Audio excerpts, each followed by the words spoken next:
Mark লিখিত সুসমাচার অধ্যায় ৩। আর তিনি আবার সমাজগৃহে প্রবেশ করিলেন। সেখানে একটি লোক ছিল, তাহার একখানি হাত শুকাইয়া গিয়াছিল। তখন লোকেরা তিনি বিশ্রামবারে তাহাকে সুস্থ করেন কিনা দেখিবার জন্য তাহার প্রতি দৃষ্টি রাখিল, যেন তাহার নামে দোষারোপ করিতে পারে। তখন তিনি সেই শুষ্কহস্ত লোকটিকে কহিলেন, মাঝখানে আসিয়া দাঁড়াও। পরে তাহাদিগকে কহিলেন, বিশ্রামবারে কি করা বিধেয়? ভালো করা না মন্দ করা?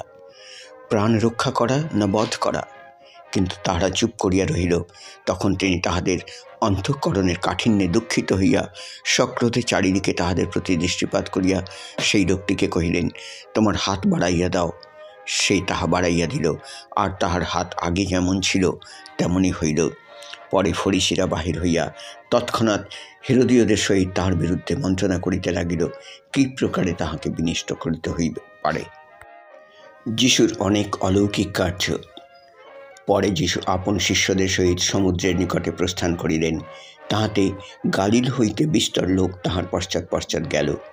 আর জিহুদিয়া, জেরুজালেম, ইদম, জর্দন নদীর পরপারস্থ দেশ এবং সোর ও সিদনের চারিদিক হইতে অনেক লোক তিনি যে সমস্ত মহৎ মহৎ কার্য করিতেছিলেন তাহা শুনিয়া তাহার নিকটে আসিল। তখন তিনি আপন শিষ্যদিগকে বলিলেন, ভিড় প্রযুক্ত যেন একখানি নৌকা তাহার জন্য প্রস্তুত থাকে, পাছে লোকে তাহার উপরে চাপাচাপি করিয়া পড়ে। কেননা তিনি অনেক লোককে সুস্থ করিলেন, সেই জন্য ব্যাধিগ্রস্ত সকলে তাহাকে স্পর্শ করিবার জন্য চেষ্টায় তাহার গায়ের উপর পড়িতেছিল। আর অসুচি আত্মারা তাহাকে দেখিলেই তাহার সম্মুখে পড়িয়া চেঁচাইয়া বলিত, আপনি ঈশ্বরের পুত্র। কিন্তু তিনি তাহাদিগকে দৃঢ়রূপে নিষেধ করিয়া দিতেন, যেন তাহারা তাহার পরিচয় না দেয়। 12 জন শিষ্যের প্রেরিত পদে নিয়োগ। পরে তিনি পর্বতে উঠিয়া আপনি যাহাদিগকে ইচ্ছা করিলেন নিকটে ডাকিলেন, তাহাতে তাহারা তাহার কাছে আসিলেন। আর তিনি 12 জনকে নিযুক্ত করিলেন, যেন তাহারা তাহার সঙ্গে সঙ্গে থাকেন, ও যেন তিনি তাহাদিগকে প্রচার করিবার জন্য প্রেরণ করেন, এবং যেন তাহারা ভূত ছাড়াইবার ক্ষমতা প্রাপ্ত হন। আর তিনি সিমনকে পিতর এই নাম দিলেন, এবং শিবদিয়ের পুত্র যাকব ও সেই যাকবের ভ্রাতা যোহান এই দুইজনকে বোনেরগস ও মেঘধ্বনির পুত্র এই উপনাম দিলেন। আর আন্দ্রিয়, ফিলিপ, বার্থলমায়, মথি, থোমা, আলফের পুত্র যাকব, থদ্দেও ও উদ্যোগী সিমন, এবং যে তাহাকে শত্রুহস্তে সমর্পণ করিল সেই ইস্করিতীয় জিহুদা। যিশু বিবিধ শিক্ষা প্রদান করেন। পরে তিনি গৃহে আসিলেন, আর পুনর্বার এত লোকের সমাগম হইল যে তাহারা আহার করিতেও পারিলেন না। ইহা শুনিয়া তাহার আত্মীয়রা তাহাকে ধরিয়া লইতে বাহির হইল, কেননা তাহারা বলিল, সে হতজ্ঞান হইয়াছে। আর যে অধ্যাপকেরা জেরুজালেম হইতে আসিয়াছিল তাহারা কহিল, ইহাকে বেলজেবুলে পাইয়াছে, ভূতগণের অধিপতি দ্বারা এ ভূত ছাড়ায়।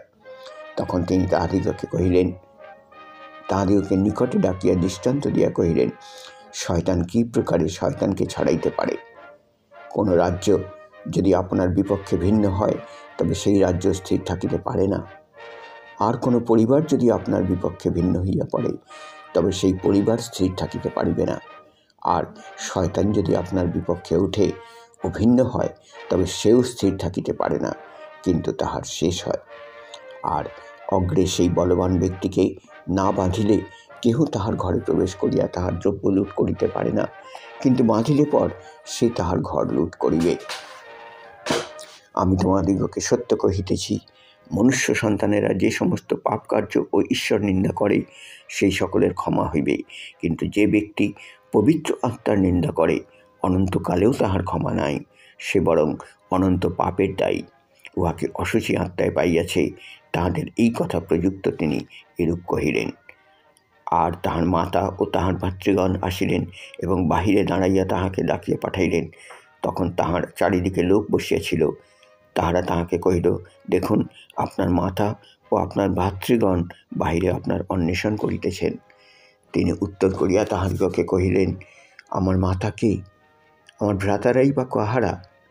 পরে যাহারা তাহার চারিদিকে বসিয়াছিল তিনি তাহাদের প্রতি দৃষ্টিপাত করিয়া কহিলেন, এই দেখো আমার মাতা ও আমার ভ্রাতৃগণ। কেননা যে কেহ ঈশ্বরের ইচ্ছা পালন করে সেই আমার ভ্রাতা ও ভগিনী ও মাতা।